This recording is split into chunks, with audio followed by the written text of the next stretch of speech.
to live. Let the countdown begin. In this series, we've ranked 72 of the most dangerous places to live in this world. But there are 13 of them that stand out from the rest. Here's our list of the worst. Number 13 is a toxic nest in a pristine environment. La Rinconada boasts its location as the highest inhabited place in the world, when in fact it is a deadly cocktail of raw sewage, garbage, and mercury. A city that promises riches of gold but delivers very little. From the top of the world to the bottom of the globe, number 12, Antarctica, is relentless. Every day is cold, every day is blustery, every day there is no escaping the harsh elements. Pushing the cold aside, enter Vanuatu at 11 on the list. A subtropical climate, a year-round summer holiday. But with summer comes the cyclone season. On top of this, Yasser Volcano is constantly throwing up lava, a fireworks display with disaster in the waiting. Australia claims number 10 with a spot you won't find on any map. Wittenoom, once a prosperous mining town, now a lethal legacy to a silent killer. It's no longer a case of choosing not to live here. It's more a case of enter at your own risk. Don't go. It is simply not worth your life.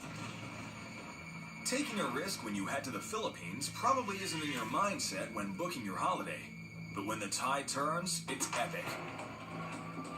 Earthquakes, volcanoes, typhoons are all in the mix, putting this region at number 9.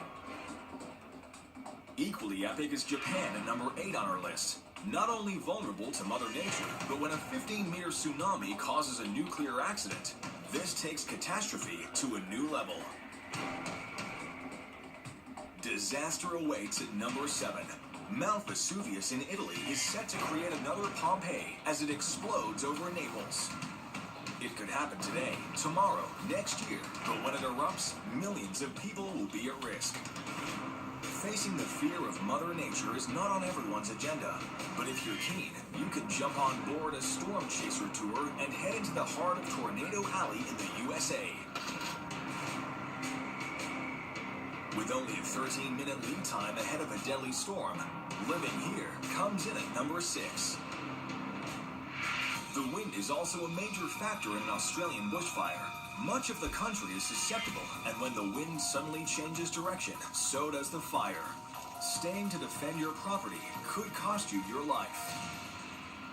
If it's a hotspot of trouble you're looking for, then head to Guatemala. Coming in at 4th on our list, this country is one of the most vulnerable in the world. From landslides and hurricanes to volcanic activity, catastrophe in this country not only happens, it is expected, and it's expected to be big.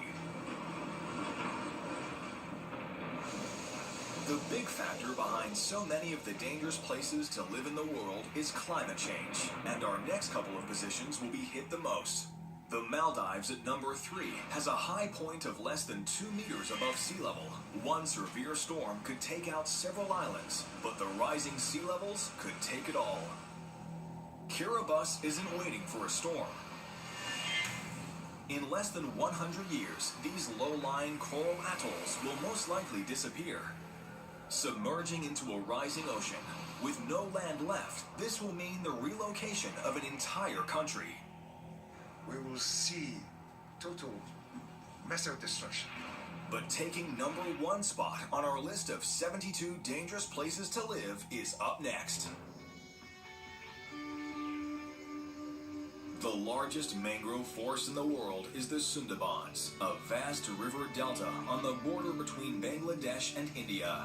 Over 4 million people live in the delta country, and on 2 fronts this has become one of the most dangerous places to set up home. Satellite imagery shows that the sea level in the Sundarbans has risen at a rate over 3 centimeters each year for the past 2 decades. To many scientists, the Sundarbans appear to be a lost cause. At this rate, its largest island, Sagar, will be gone by 2020. As well as sea level rises, Bangladesh is also in an area of extreme weather. For Bangladesh, it's not so much the monsoon floods or the water coming from the highlands down to the coast, which causes the flooding. It's actually water which is driven from the ocean onto the land by very large and intense cyclones. Most of the islands are becoming uninhabitable, and yet many millions stay on, even though nature will eventually claim all of the land.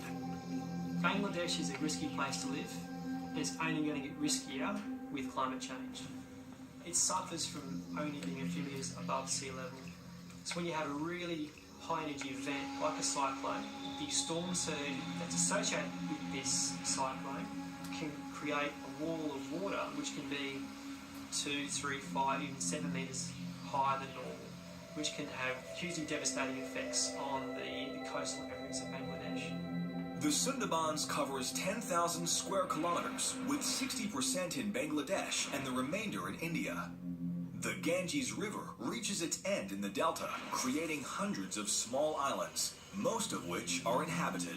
The extreme weather effects create another reason why the Sundarbans are not on the top of desirable places to live.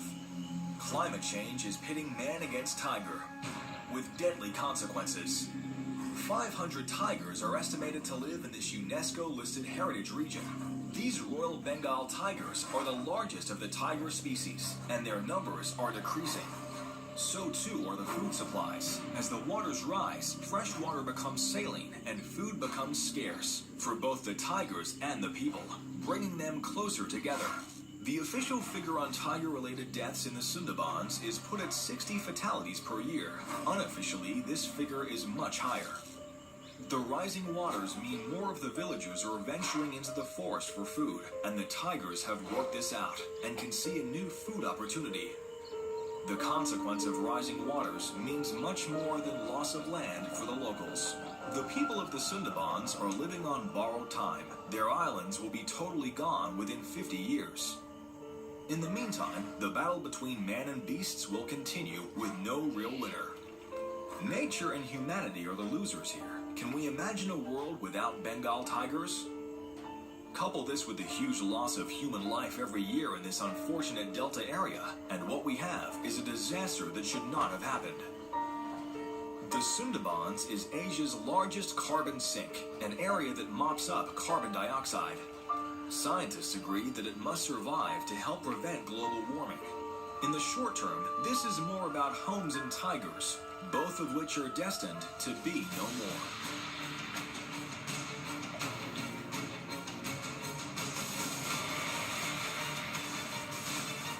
Thousands upon thousands of people have died in this region due to natural disasters. Cyclones, flooding, rising sea levels, and even tigers have taken their toll, and will continue to do so for many centuries to come, until, of course, the land disappears to the sea.